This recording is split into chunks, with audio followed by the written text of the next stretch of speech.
When you look at a world map, you begin to get an idea of just how big Russia is. The world's biggest country is simply massive. Russia is almost twice the size of the United States and about 70 times bigger than that of the UK.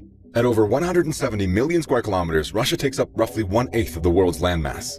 It covers 11 time zones and its borders reach 3 oceans: the Pacific, the Arctic, and the Atlantic. If you wanted to travel from Moscow to Vladivostok, Russia's most eastern city, you'd be looking at a drive of around 10,000 kilometers, or 1 week on a train. So why is Russia so big? How did it accumulate so much territory, and just how much of Russia is inhabitable? For hundreds of years, Russia was quite a modest size. It wasn't until the 16th century that Russian expansion really took off, swallowing up huge areas of land, especially to the east. The area that we now know as Ukraine was originally settled by Slavic tribes. In 862, the Viking king Oleg established Kiev as the kingdom of the Kievan Rus. These people were able to form what has become the Russian, Ukrainian, and Belarusian states. The Kievan Rus kingdom began to spread, acquiring land to the south and north, reaching its peak in the mid-10th century. In 1147, Moscow was founded by Yuri Dolgoruki on the banks of the Moskva River. At the same time, the Mongol Empire was gaining rapidly in power, and in 1237, Mongol forces marched into Russian territory, seizing Kiev and Moscow. At the time, Moscow and the surrounding Russian territories were incredibly hard to defend. There was no mountain ranges, deserts, or even forests to slow down the attacking armies. Moscow was essentially stranded on flat terrain, open for invasion. The Mongols ruled over Russian territories until 1480, when things began to change. In 1533, Ivan IV, or Ivan the Terrible, took control of Russia and immediately went to work. He made his intentions of expansion known when he crowned himself the Tsar of all Russia. The title Tsar came from the Roman Caesar, and Ivan regarded Russia as the new Roman Empire. He decided Russia had no choice but to go on the offensive. Instead of sitting back vainly repelling invaders, Ivan wanted to expand Russia's borders, thereby making it more and more difficult for enemy forces to progress. The first obstacle was the Tartar Khanate. They were of Turkish origin and joined with the Mongol Empire in the 15th century. They controlled Moscow and Kiev up until they were eventually overthrown by Ivan III in 1480. Even though Russia had freed itself of the Tartar shackles, they still remained just to the east of Moscow in the Tartar capital of Kazan. Ivan the Terrible was keen to expand Russia to the east, and Kazan stood in the way. Just beyond Kazan to the east lies the Ural mountain range that runs north to south through Russia. Ivan knew that if he could take Kazan, then he just needed to cross the Urals and claim the massive expanse of land that ran all the way east to the Pacific Ocean. And so began the siege of Kazan in 1552. It was to prove one of the most momentous events for Russia's history, for it began to shape the enormous landmass that we see today. Ivan the Terrible's army of 150,000 men formed a week-long siege outside the city of Kazan, bombarding the Tartar forces into submission. With Kazan falling into Russian hands, the path was clear for Ivan the Terrible to advance over the Urals into Siberia. This expansion across Siberia, all the way to the Pacific, enabled Russia to become the biggest country in the world. It accounts for roughly 77% of Russian territory.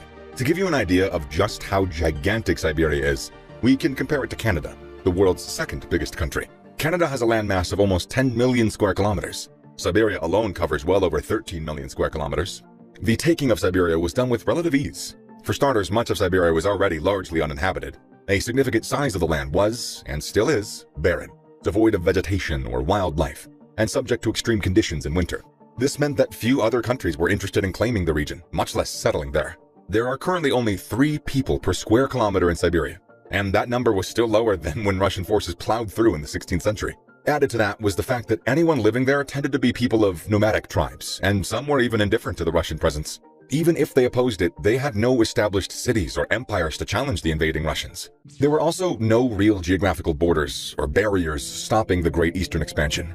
Beyond the Ural Mountains, the Siberian plains were notoriously flat, and they had no imposing mountain ranges or canyons. Siberia was basically there for the taking. A major incentive for settling Siberia was the abundance of agricultural land that was available.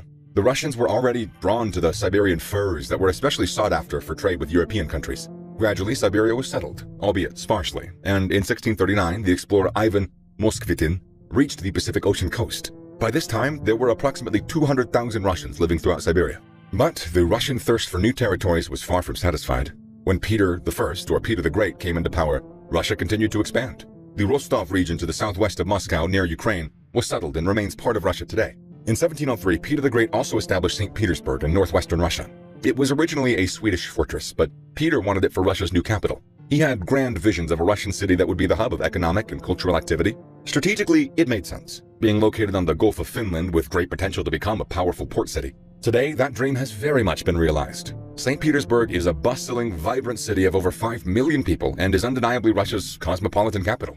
Peter the Great was instrumental in expanding Russia's northwestern borders. He was able to settle in the Ingria and Karelia regions, which are currently shared with Finland. This continued under the rule of Anna of Russia and Elizabeth of Russia, with much of Russia's current northwestern and southeastern land being acquired. Gaining new territory to the west and south was much tougher going for Russia.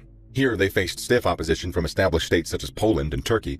In the early 19th century, under the rule of Alexander I, Russia enjoyed success in claiming key parts of the Caucasus region to the south. There was, and still is, a great motivation to control the Caucasus.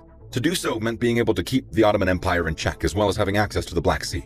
The Black Sea has long been critical to Russia and Central Asian countries.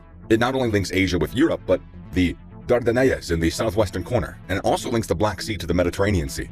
Gaining a foothold in Caucasus was furthermore a massive strategic boost for Russia, because of the Caucasus mountain range. These mountains run from the Black Sea across to the Caspian Sea, separating Europe. Once Russia had secured territory in the northern Caucasus, the capital St. Petersburg seemed impregnable. The mountains formed a solid defensive wall against any invaders from the south. Enemies were also highly unlikely to come from the Arctic North, and anyone coming from the west would have to fight their way through several Russian strongholds. Russia continued to accumulate territories throughout the 19th and 20th centuries, many of which have since been given up and granted independence. These include Turkmenistan, Tajikistan, Uzbekistan, Finland, Belarus, Estonia, and portions of Ukraine and Georgia. And still, Russia remains the world's biggest country. And yet, compared to other giants such as the US and China, Russia is largely uninhabitable. At least 70% of Russians live on the European side to the west.